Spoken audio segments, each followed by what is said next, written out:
Steam curled up from a dented aluminum pot, clouding the air inside the mess hall of Camp Hearn, Texas, December 1944. Water bubbled thick with pale leaves of cabbage.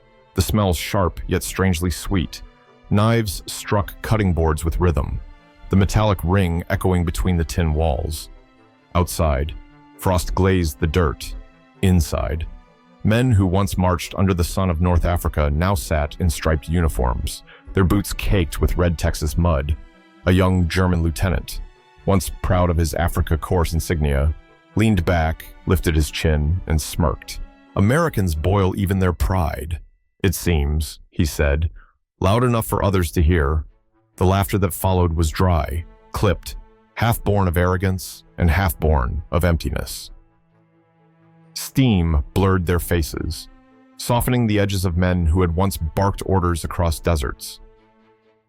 Across the room, a U.S. Army cook stirred silently, adjusting the fire beneath the pot. No word came back, only the low rumble of boiling water and the hiss of the stove. The prisoners watched as he ladled the food into metal trays: pale cabbage, soft potatoes, thin broth. One muttered that even horses in Bavaria ate better. Another spat on the floor, but no guard scolded them. The silence felt heavier than punishment. It carried a confidence that didn't need to answer. That silence unsettled them more than any speech could have. A few of them remembered American rations cans stacked by the hundreds, trucks arriving daily. They whispered that this land could afford to feed enemies while still feeding its armies across 2 oceans. The irony stung. In Germany, cities burned and children stood in line for bread. Here, in the heart of Texas, even prison food came steaming, hot, and enough for all. One prisoner, Corporal Franz Heller, took a spoonful despite himself. He chewed, frowned, then looked down. The taste was strange but honest, like something forgotten. He would later write in a note hidden inside his boot. Found after the war. They serve us food that smells like poverty but tastes like peace. The mess hall filled with the hum of spoons scraping tin plates. Outside, a train whistle howled through the cold evening. The laughter had died away. The men ate quietly now, steam drifting up like ghosts from their trays, wrapping around the ceiling lamps, for the first time since capture. The air felt neither victorious nor defeated, just human. If you value stories like this, don't forget to like and subscribe. It helps preserve forgotten chapters of history. Tell us in the comments, where are you watching from? And what time is it right now? For the men who once marched behind the swastika, Cabbage was a humiliation in their memories. It belonged to the years between wars 1921 to 1924, when Germany's currency collapsed and families bartered rings for bread. Back then, cabbage soup was survival, the gray broth of the defeated. To them, it was the vegetable of shame. In Berlin, during those lean years, mothers stood in endless lines for turnips and cabbage heads, wrapped in newspapers, smelling of earth and despair. Many of the prisoners at Camp Hearn had been boys in those lines. They remembered the frost on their mother's fingers, the steam from cracked pots, the dull ache of hunger that became part of the nation's soul. For them, cabbage carried the memory of failure. But here, in Texas, the same humble vegetable grew in abundance. Fields stretched farther than the eye could follow, irrigated by American machinery that plowed, watered, and harvested with clockwork precision. To the farmers of the Midwest, cabbage wasn't a symbol of poverty, it was part of plenty. The U.S. government had produced more than 200 million pounds of it in 1943 alone, feeding both civilians and soldiers without ration cards or hunger riots. What had once meant barely enough to live in Europe meant so much we share it with prisoners in America. The paradox bit deep into the minds of men who had believed in German superiority. "How can a people so indulgent win a war?" one officer whispered. His friend answered, "Because they can afford to laugh while they feed you." That sentence, repeated later in several captured letters, marked a quiet fracture in their thinking. When they were sent to work outside the camp, they saw it themselves, truckloads of cabbages so large 2 men were needed to lift a crate, farmhands singing while tractors rolled past. Old farmers in overalls offered them water without contempt, no speeches, no hatred, just a simple gesture that left them wordless. Private Anton Kraus, who had once fought near El Alamein, Later recalled the moment a farmer's wife handed him a sandwich with cabbage and mustard. He had wanted to reject it. Pride told him to, but hunger won. It was the first time in years I felt full, he wrote, and ashamed for feeling grateful. That mixture of shame and gratitude settled deep. It was not propaganda that broke their arrogance, but the smell of abundance food treated without fear. The same vegetable they once cursed now forced them to question everything they thought they knew about strength. Some nights, in their barracks, the men spoke softly about home. In Hamburg, one murmured, "We boiled cabbage because there was nothing else." Another replied, "Here they boil it because they can." Silence followed again, not of defiance, but of recognition. The vegetable of shame had changed hands. It no longer belonged to misery, it belonged to mercy.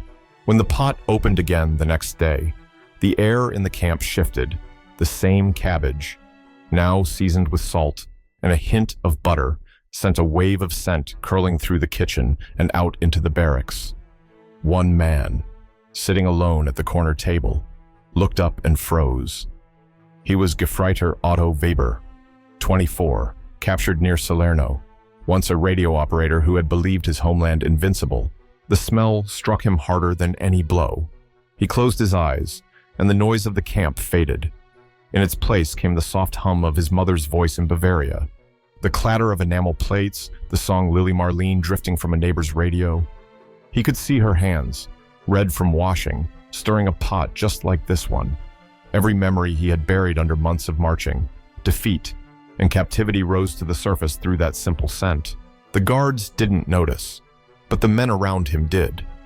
One asked quietly, "What is it?"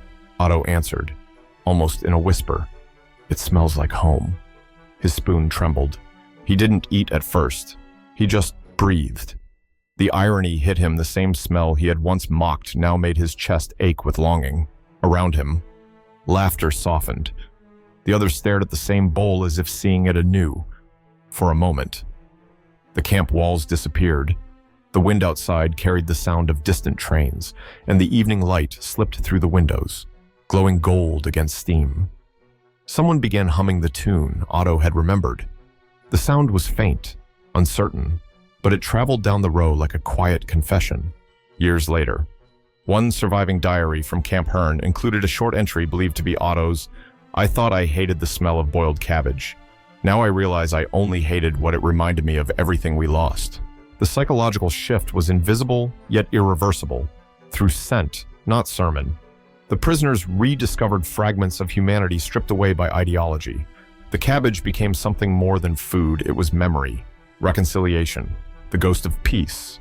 Across the camp fence, American guards watched curiously as the German barracks quieted during meals. Some thought it was exhaustion.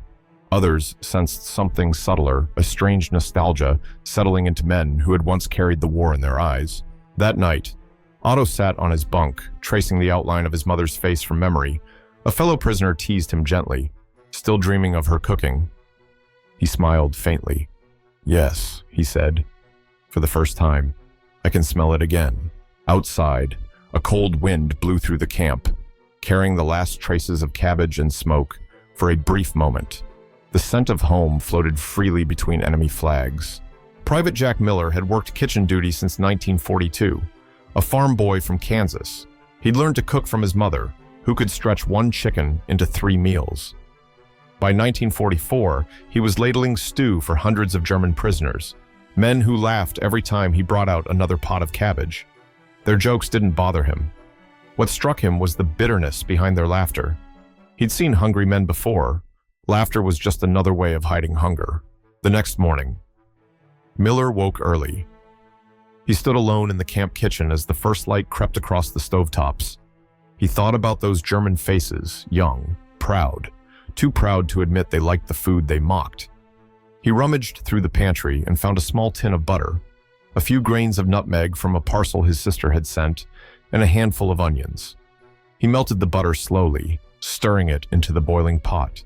The air filled with a richer smell, sweet, sharp, unfamiliar to the guards, but not to the prisoners. When the food was served, the change was instant. One of the older POWs lifted his spoon, sniffed, and murmured, "Das ist wie zu Hause." The others turned. Miller didn't understand German, but he caught the tone.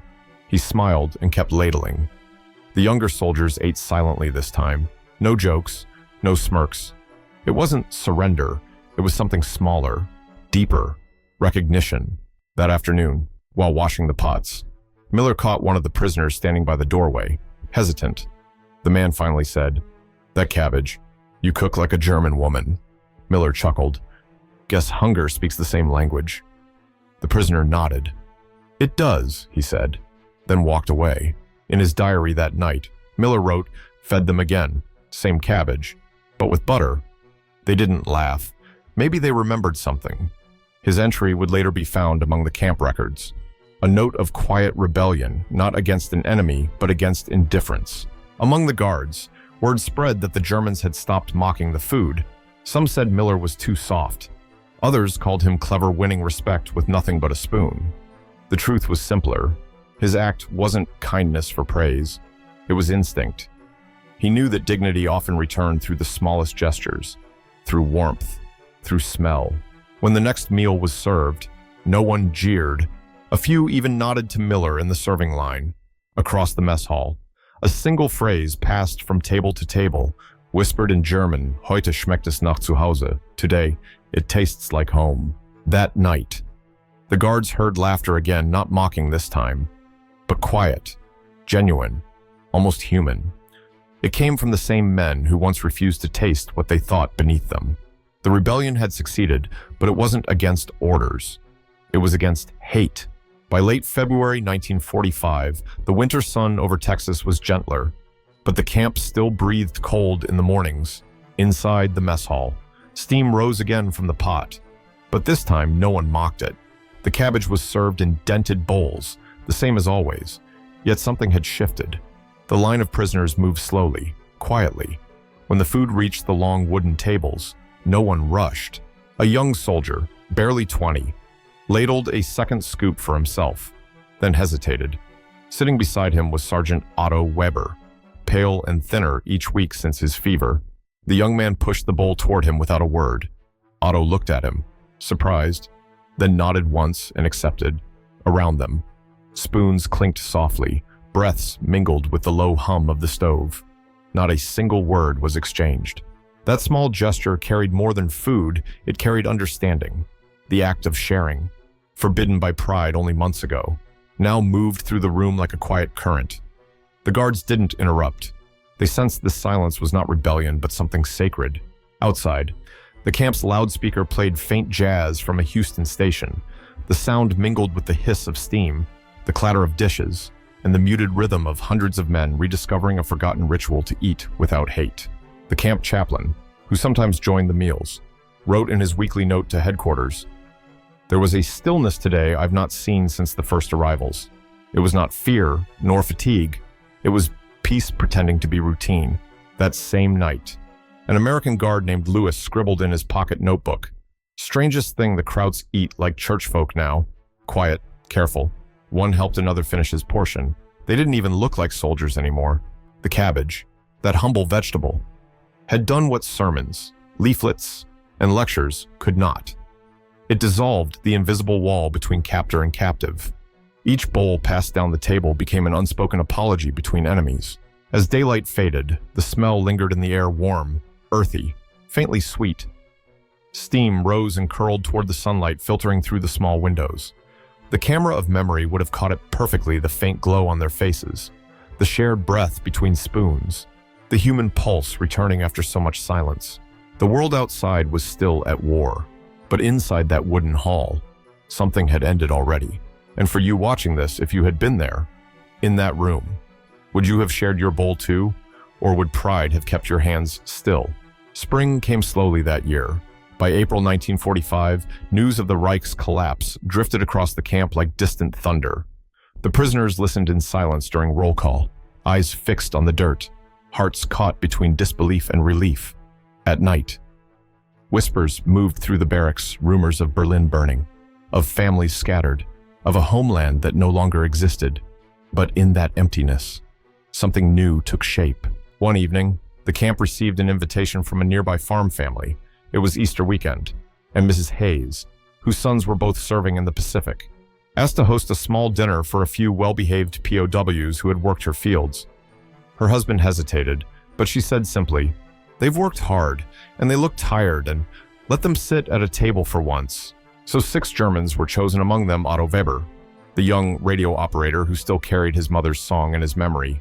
The farmhouse glowed with oil lamps. On the table stood loaves of bread, a pot of cabbage stew, and a single apple pie cooling by the window. When they entered, the men froze. The smell of sweet cabbage, butter, and cinnamon hit them like a wave. Mrs. Hayes smiled gently and motioned for them to sit. No one spoke. Her youngest daughter, barely 12, placed a bowl before Otto. His hands shook. He looked around and saw not enemies, but faces lined by work and kindness. He lifted his spoon slowly. The first taste was almost unbearable. It wasn't hunger that tightened his throat. It was the flood of memory. One of the prisoners muttered, "Oui, zu Hause," and covered his eyes. The room fell silent except for the creak of the wooden floor and the ticking of the clock. Outside, rain began to fall lightly on the tin roof, blending with the faint sound of music from the radio, Vera Lynn singing "We'll Meet Again." After the meal, Otto asked for permission to step outside. He stood under the porch light, the rain washing the dust from his face, inside the window. He could still see the glow of the kitchen, steam rising, Mrs. Hayes drying dishes, the girl humming to herself.